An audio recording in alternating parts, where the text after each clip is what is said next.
municipalities, giving voice to more than 300 Radyo Natin announcers every single day.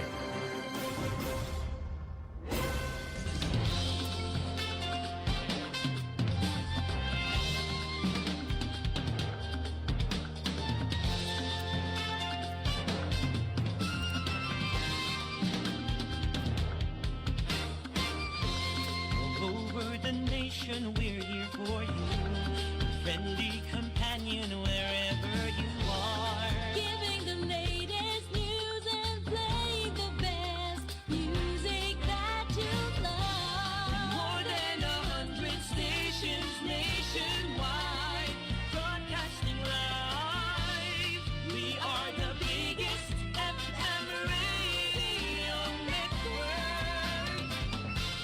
Radio Natin. Your favorite radio. Bridging the entire archipelago. Radio Natin. Your favorite radio. Your radio. Radio Natin. Your favorite radio. Bridging the entire archipelago. Radio Natin. Your favorite radio. Radio. Radio Natin.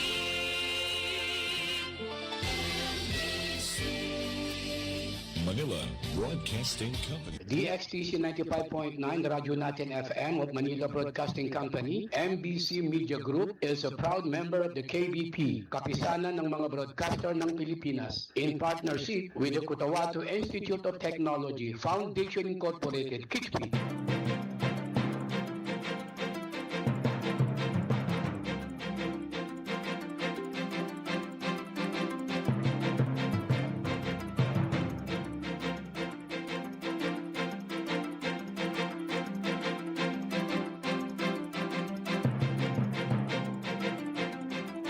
DXTC 95.9 na Radyo Natin FM Cotabato City is a proud member of the KBP, Kapisanan ng mga Broadcaster ng Pilipinas of MBC Manila Broadcasting Company or Media Group.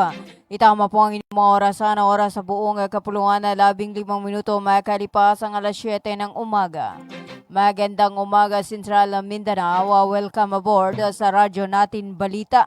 Ngayon ay araw na Friday, ika-26 sa buwan ng Hunyo 2026 ay kalabing isa sa buwan ng Muharram 1447 sa Islamic Hijra calendar. Sa ngalan po ng aming butihing station manager sa aming admin officer KBP license sa BCTR Sir PB Jawaril at sa aming news head Miss Noronisa Mamital Hussein at sa aming mga media teknisyana Sir Arturo Dumara na Sir Pelayo Dudong Humawan. Ako po ang inyong makakasama, Radyo Natin Caroline Abbas.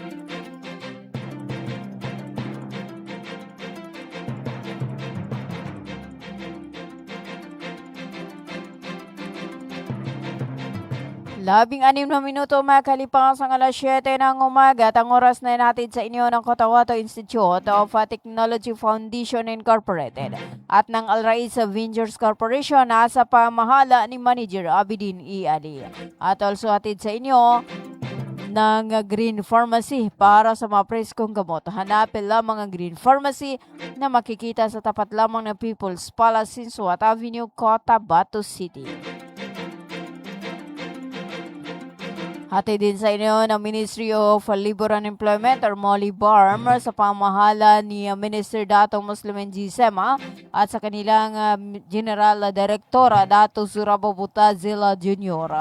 Hati din sa inyo ni Dato Udin Sinsuata Municipal Councilor Honorable Teodoro Ted Moinget. 17 minuto makalipas ang alas 7 ng umaga at bago natin dakukan ang ating mga balita, alamin muna natin ang lagay ng panahon.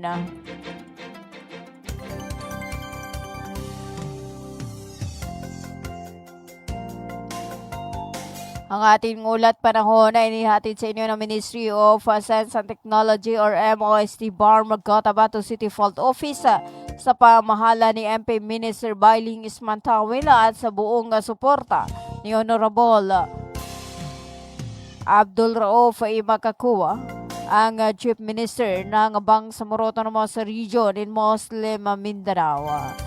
Katuwang ang DXTC radyo natin na maging alerto at laging handa mga kabangsamoro. At sa ating ulat panahon, kasalukuyang nakakaapekto ang localized thunderstorm sa BERMM. Sa rehiyon ng Bangsamoro Autonomo sa region in Muslim Mindanao, asahan ang bahagyang maulap hanggang sa maulap na papawirin na may kalat-kalat na pag-ulan, pagkulog at pagkidlat dulot ng localized thunderstorm. Posible ang pagbaha at pagguho ng lupa dulot ng katamtaman hanggang sa malakas na buhos ng ulan. Sumikat si Haring Araw kanina alas 5:30 ng umaga at lulubog alas 6:02 ng hapon. Ang temperatura ay nasa pagitan ng 33 degrees Celsius hanggang 24 degrees Celsius. Ang ating heat index ay nasa 40 degrees Celsius. At yan ang ating ulat panahon mula sa DOST Pag-asa Cotabato. At ang ating ulat panahon ay nihatid sa inyo ng Ministry of Science and Technology or MOST BARM Cotabato City Field Office sa pamahala ni Minister MP Bailing Ismantawil at sa buong suporta ni BARM Chief Minister Honorable Abdurrauf Imakakua. Katuwang ang DXTC radyo natin, laging handa, maging alerto mga kabangsamoro.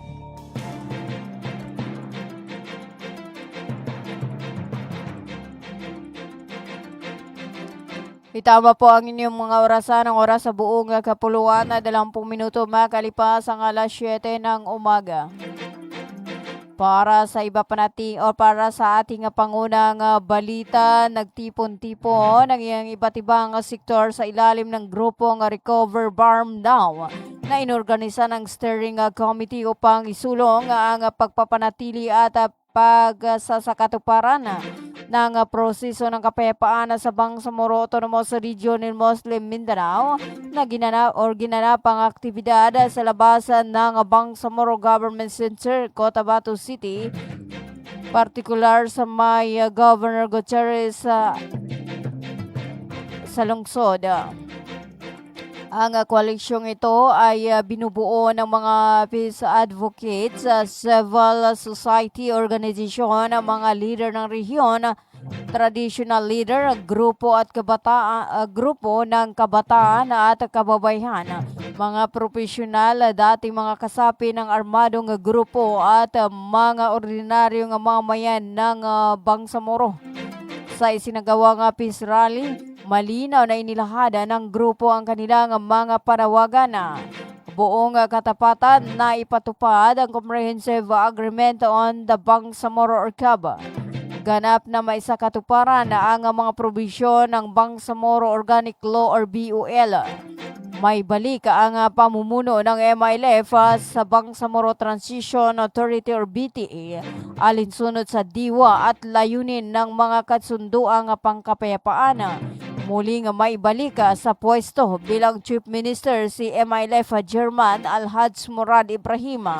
Bukod sa mga panawagan, ginamit din ng grupo ang pagtipon-tipon upang ipahayag ang kanilang kolektibong paninindigan hinggil sa mga kamakailangang pangyayari na nakakaapekto sa proseso ng kapayapaan sa kinabukasan ng rehiyon at sa patuloy na pagsasabatas ng mga napagkasunduan.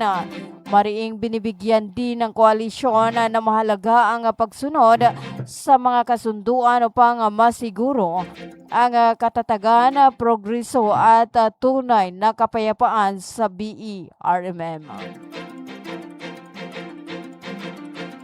22 minuto makalipas ang alas 7 ng umaga para sa iba pa nating mga balita. Isang 22 taong gulang na lalaki ang nagtamo ng iba't ibang fragmentation injuries matapos sumabog ang isang granada sa barangay Curahaba, Malabang, Lana del Sur. Kahapon, araw ng Huwebes, ika-26 sa buwan ng Hunyo taong kasalukuyan, ayon sa ulat, nahagip ng fragmentation ang biktima nang ihagis ang isang fragmentation na grenade papunta sa isang bakuran ng mga lalaking sakay ng puting minivan na dumaan sa nasabing lugar. Mabilis naman na nakatakas ang mga suspek matapos ang insidente. Sa pahayag ni Captain Steffi Salanggit, tagapagsalita ng Police Regional Office sa Bangsamoro Autonomous Region, agad na isinugod ang biktima sa isang paggamutan upang malapatan ng kaukulang lunas. 24 na minuto makalipas ang alas 7 ng umaga para sa iba pa nating mga balita. Nagkaisa at nagpasalamat ang mga leader ng Moro National Liberation Front at Moro Islamic Liberation Front or MILF sa pamahagi ng tulong pinansyal na nagkakahalaga ng 45,000 na bawat isa. Ito ay inihandog ni Bangsamoro Parliament, member of Parliament at Ministry of Health. Minister Dr. Cadilas Sinulinding Jr. bilang bahagi ng kanyang humanitarian activity. Ayon sa ulat, 15 mga byuda ng mga nasawing gerilya at 5 senior citizen ng mga retiradong membro ng MNLF at MILF ang tumanggap ng cheque noong araw ng Lunes. Ang nasabing aktibidad ay suportado ni Minister Hussein Munoz ng Ministry of Public Order and Safety. Ayon naman kay Barma Labor and Employment, Minister Muslim Gisema, Chairman ng MNLF Central Committee, malaking tulong ang nasabing pondo para sa mga pamilyang naulila at mga veterano ng himagsikan. Samantala, hindi ikinaila ni Armia Indayla Simbungan, isa sa mga benepisyaryo, ang kanyang emosyon at pagluha ng matanggapang nasabing tulong.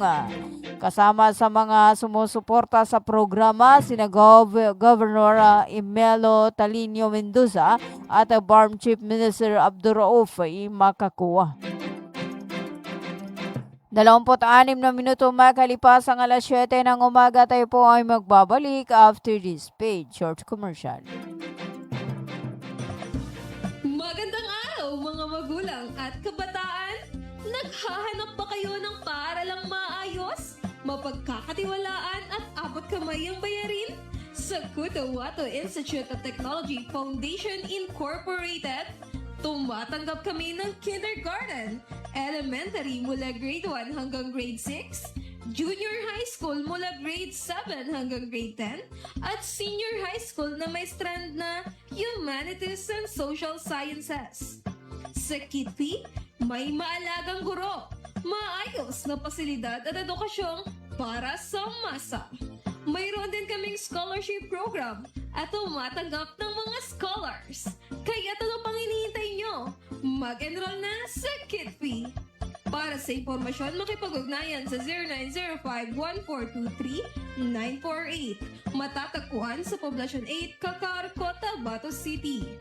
Sa Kitpi, abot kamay na bayarin, edukasyong siguradong kinabukasan.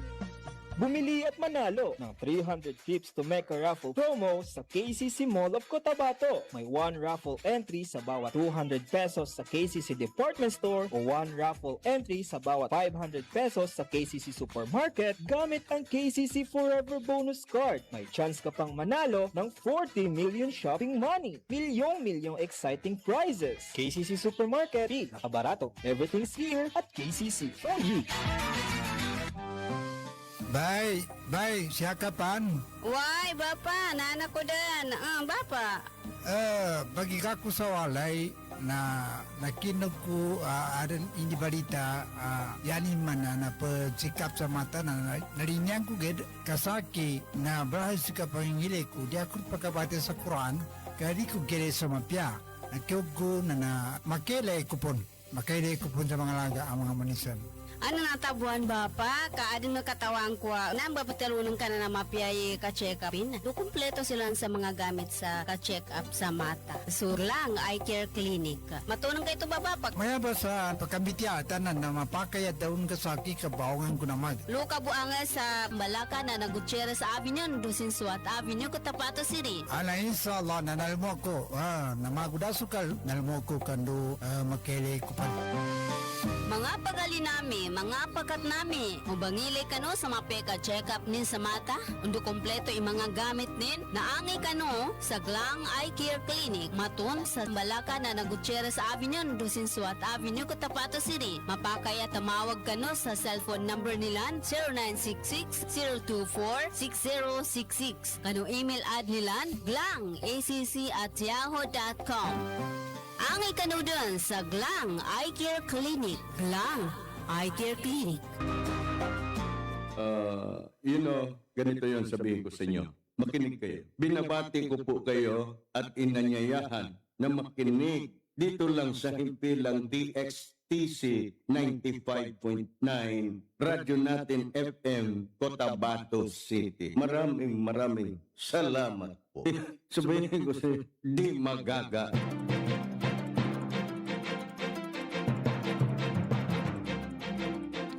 Itama po ang inyong mga orasan, ang oras sa buong kapuluan na 29 na minuto makalipas ang alas 7 ng umaga at ang oras na natin sa inyo ng Cotabato Institute of Technology Foundation Incorporated at ng Al Rais Ventures Corporation sa pamahala ni Manager Abidin E. Ali. Hati din sa inyo ng Ministry of Labor and Employment or MOLI BARM at ng Ministry of Science and Technology or MOST BARM. At also hatid sa inyo ni MP Attorney Omar Yasser Sema at ni Dato Udin Sinsuat, Municipal Councilor Chodoro Ted Moingeta, at also hatid sa inyo ng Search Service Center. At para sa iba pa nating mga balita, kasabay na malaking pagkilos sa lungsod ng Cotabato, nagtipon-tipon din ang iba't ibang sektor sa lalawigan ng Lana del Sur upang isagawa ang kanilang sariling multi-sectoral peace rally.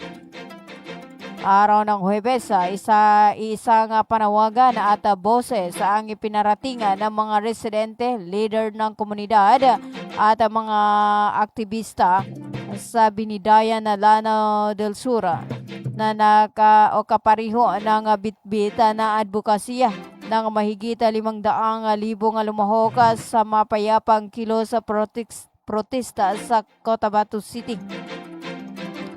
Kabilang sa mga sinisigaw ng mga dumalo ang pagsasakatuparan ng Comprehensive Agreement on the Bangsamoro or CAB, pagbabalik sa liderato ng Moro Islamic Liberation Front sa panahon ng transition period, sa muling pagpapanumbalik kay dating Interim Chief Minister Ahuda Balawag Ibrahim, kahilingan kay Pangulong Bongbong Marcos Jr.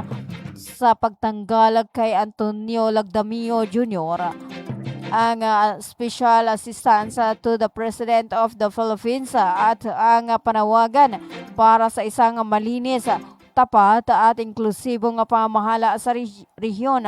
Ipinakita ng magkasabay na pagkilos sa Lanao at Cotabato City ang nagkakaisang mithiin ng mamayan Bangsamoro na panatilihin ang kalinisan at kaayusan sa rehiyon, lalo na sa gitna ng mga nagaganap na pagbabagong pampolitika sa BERMM.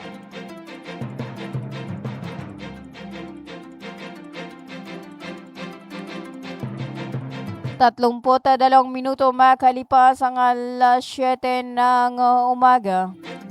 Para sa iba pa nating mga balita upang matulungan silang makabangon mula sa mga pagsubok sa kanilang naranasan, sumailalim sa psychosocial support session ang ang 125 kababaihan mula sa iba't ibang bayan ng Lana del Sur noong ika-20 hanggang ika-21 sa Marawi City. Kabilang sa mga kalahok ang mga biktima ng gender-based violence, trafficking and person survivors, persona deprived of liberty, distressed women at solo parents. Tinalakay sa mental health ang psychosocial support session, ang mga paraan upang mapatatag ang kanilang pagharap sa mga hamon sa buhay, habang nagbigay naman ng mensahe ng pag-asa at katatagan ang spiritual session na Hope Behind Hardship. Nagkaroon din ng libreng self-care services tulad ng gupit, manicure at pedicure para sa mga kalahok. Para sa ating panghuling balita, nagsagawa ang tanggapan ni Member of Parliament Abdul Basit Arbinito ng pamahagi ng mga student kit, teacher kit at medical kit para sa mga mag-aaral at asatid ng isang madrasa sa Barangay Bual, Isulan, Sultan Kudarat. Noong ika-17 sa buwan ng Hunyo taong kasalukuyan, ang aktibidad ay pinangunahan ni Ms. Muslima Benito sa ngalan ng tanggapan ni MP Benito bilang bahagi ng patuloy nitong pagsisikap na suportahan ang edukasyon at itaguyod ang kapakanan ng mga mag-aaral at guro sa mga komunidad ng Bangsamoro. Tumanggap ang mga benepisyaryo ng mahalagang kagamitan pampaaralan na makakatulong sa kanilang pag-aaral at pagpapalakas ng pagtuturo ng mga asatid para sa dekalidad na edukasyong Islamiko. Namahagi rin ng mga medical kit upang makatulong sa pagtugon sa mga pangunahing pangangailangang pangkalusugan at mapanatili ang kalusugan ng komunidad ng madrasa. Samantala, muling pinagtibay ng tanggapan ni MP Benito ang kanyang pangako na isulong ang Islamic education at pagpapatupad ng komunidad sa pamamagitan ng mga programang tumutugon sa pangangailangan ng mga mag-aaral, guro at ng sambayanan.